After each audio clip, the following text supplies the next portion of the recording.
up to this point, before I was working at this place, business owners used to be put up on a pedestal. Right. They were, oh, those guys are the smartest in the room. They're the most capable. That's why they're in charge. Because in school, we learn, hey, the person who got the A is the smartest person in the class. Right. But in reality, in the business world, it's not the A student that owns the business. It's usually the B or C student.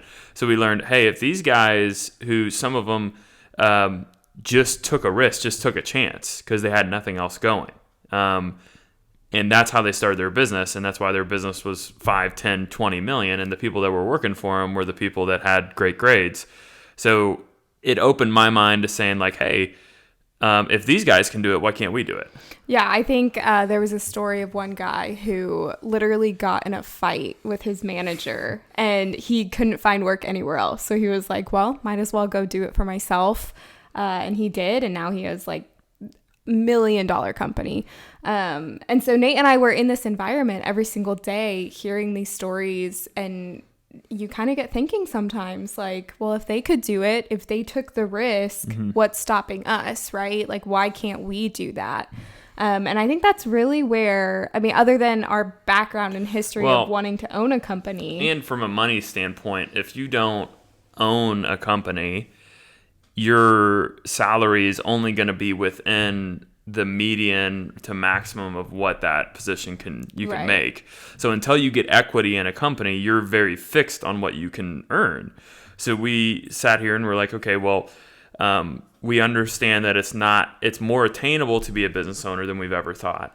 And what's our earning potential right now? And are we okay with our earning potential? And we weren't. We said, hey, I believe we can do something more. I believe that we can make more starting our own company.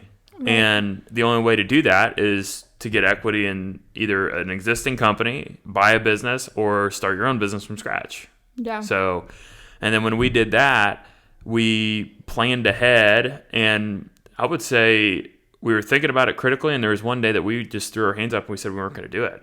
Yeah. There was we honestly started thinking about doing our own thing, maybe 6 months into the other job, like very quickly on, we considered it. And then we started planning, we started writing everything out. And at that moment we were like, oh my gosh, this is going to require so much work. Is this really what we want to do? And we were like, no, I don't think so.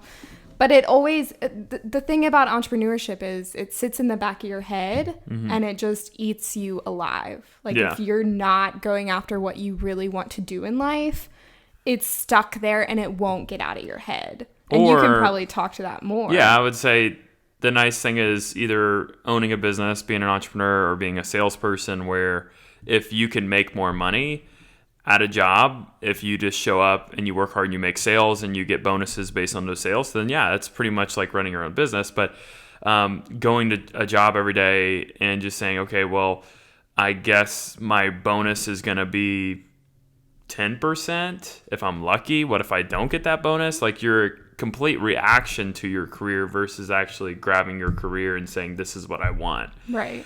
And I always wanted to have the freedom to implement my ideas and really go after things. And when you're not the owner, you're constantly asking for permission. And then there's always these, hey, let's slow down. Let's not do that. Like, so you're constantly being throttled down, and then it kind of just demotivates you to go to work every day. And you feel like, what am I doing? What am I building?